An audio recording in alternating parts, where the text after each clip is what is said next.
La leyenda del Grial y su simbología.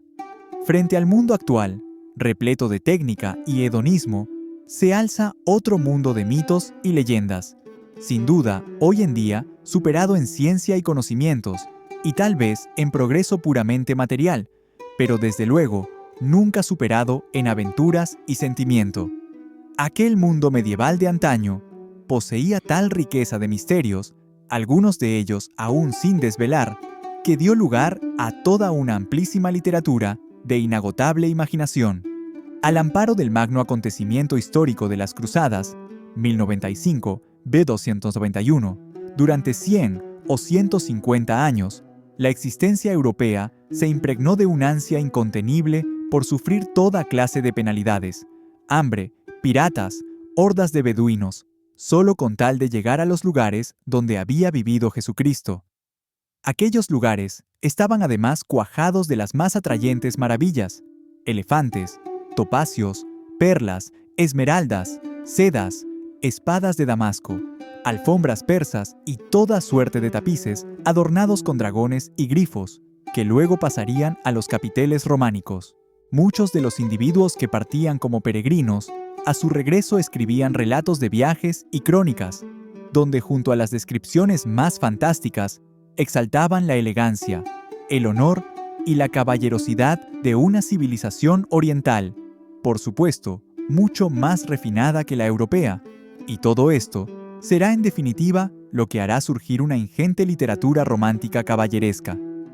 Y es así como a partir del último tercio del siglo XII se produce una interminable serie de novelas, la mayoría de ellas en el norte de Francia y en Gran Bretaña, algunas de autores conocidos como las del famoso Chrétien de Troyes, 1160-1690, muy pronto traducidas al castellano, y a cuya imitación surgieron las no menos famosas de Tirante, El Blanco y El Amadís de Gaula.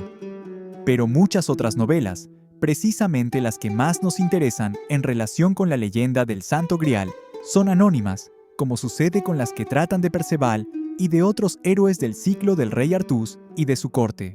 Artús era le bon roi, hermoso y de agradable aspecto, imberbe como un doncel, y de ordinario permanecía pacíficamente en su castillo en alegres fiestas. Representaba perfectamente la caballerosidad mundana, y especialmente se le consideraba como el caballero de las damas y el apoyo de los débiles. Artús y su esposa Ginebra se sientan en el trono, y en torno a ellos los caballeros que forman la Orden de la Tabla, o Mesa Redonda, que no se limitaban a gozar de las delicias de la corte, sino que salen en busca de todo tipo de aventuras intrincadas, entre ellas la más digna y misteriosa, la de la conquista del Santo Grial.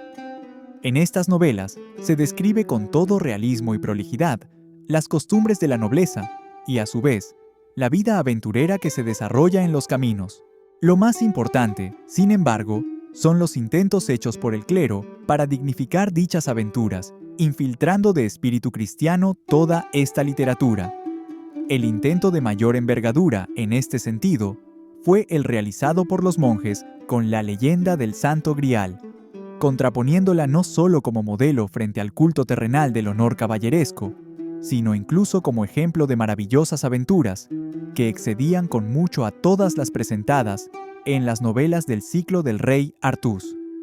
De tal modo, fue creciendo esta leyenda, que se desarrollan las más diferentes versiones procedentes de los más apartados lugares del mundo, formando un todo enteramente caótico, aunque naturalmente siempre conteniendo unos mismos rasgos esenciales comunes: el cáliz en el que bebió Cristo durante la Santa Cena, el mismo en el que José de Arimatea recogió la sangre de su costado.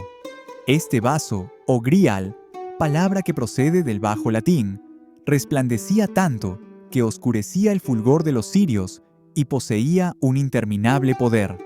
Pero antes de adentrarnos en el relato completo de la leyenda, queremos hacer constar algo muy significativo, que contribuye aún más, si cabe, a realzar el misterio que envuelve aquel mundo medieval tan romántico y lleno de aventuras fantásticas. Todo eso que se echa de menos en este mundo en el que ahora vivimos. Prácticamente, Han desaparecido todas las novelas que tenían como único tema central la leyenda, y solo se conserva precisamente el primer libro de caballerías en el que se trataba, el titulado La demanda del Santo Grial, traducido de un original francés, también desaparecido. Un ejemplar de la primera impresión realizada en Sevilla, en 1535, se conservaba en la Biblioteca Nacional. Segundo, la leyenda, símbolo de toda una religión.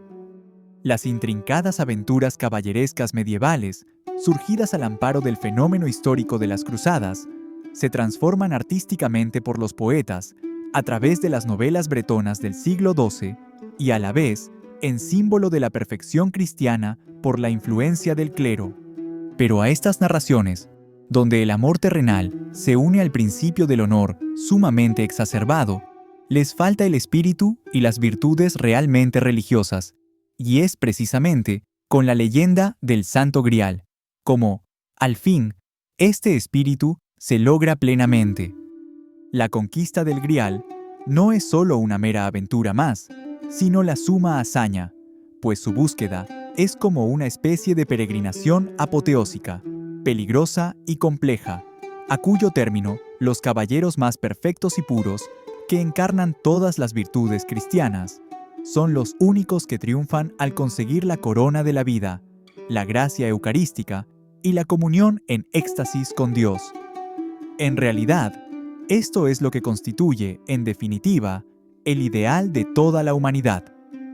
De ahí que la lectura de este tipo de novelas despierte tanto interés, incluso entre los santos, como Santa Teresa, en todas las 5 partes que componen la historia caballeresca de la Tabla Redonda, llamada Ciclo de la Vulgata o Ciclo de Lanzarote Grial, está presente este trasfondo religioso, donde se funden estrechamente los aspectos guerreros con los piadosos.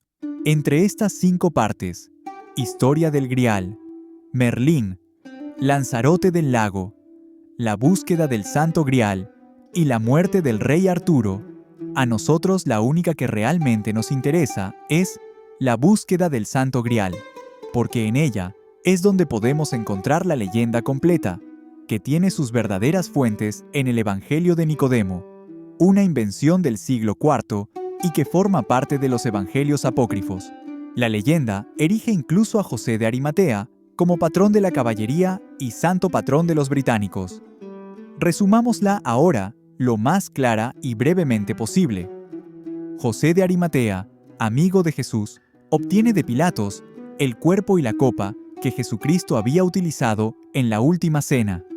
Reducido a prisión durante la persecución de los cristianos, o bien encarcelado por los propios judíos, es milagrosamente alimentado por el vaso, apareciéndosele Cristo, quien le instruye en el rito de la misa y le revela la mística y el poder de dicha copa. Liberado al fin, también milagrosamente, forma una hermandad en torno al Grial, dedicada a conmemorar la Santa Cena. La hermandad se va al lejano occidente a esperar la venida de un vástago que será el guardián eterno del Grial. Los hermanos, como caballeros misioneros, llegan por mandato celestial a Inglaterra para evangelizar y bautizar a sus habitantes, y en su peregrinación, todos son alimentados por el Santo Grial, aunque quien pretenda contemplarlo o se sienta a la mesa sin derecho o impuro, será herido o cegado por una celeste espada. Antes de llegar a Inglaterra, todo el camino del Grial queda señalado por numerosos milagros. Por fin llegan a un desconocido palacio, donde se oculta y guarda celosamente el vaso sagrado, por temor a que caiga en poder de los impíos. En este castillo, un rey vigila la copa, pero está enfermo, el rey tullido, y no puede morir ni sanar hasta que no llegue un caballero totalmente puro que le pregunte acerca del Grial.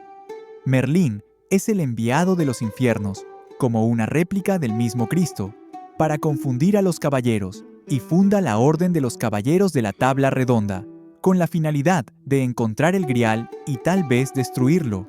Pero al final, la suma bondad se impone en Merlín, que cambia los planes al ver transformada su naturaleza diabólica. Solo Perceval, o, según otros, Galaad, el hijo de Lancelot, del mismo linaje de José, alcanza el castillo de Cobernic, hace las preguntas rituales y se convierte en el rey eterno del Grial. El obispo Josefes, sucesor de José de Arimatea, celebra una misa en el salón del castillo, y Cristo crucificado sale del mismo Grial y administra la comunión a la hermandad y al caballero. Esta magnífica leyenda, que encierra y sintetiza en sí misma la unión total y perfecta de la religión, lo sagrado, con el hombre, sufrió después, durante varios siglos, algunas terribles consecuencias por tener cierta relación, más o menos directa, con los caballeros templarios y cayó como ellos en desgracia y olvido. Esta es una muy buena historia. Agradezco tu interés. Te espero en el próximo video. Por favor, dale like y comparte. Gracias, hasta la próxima.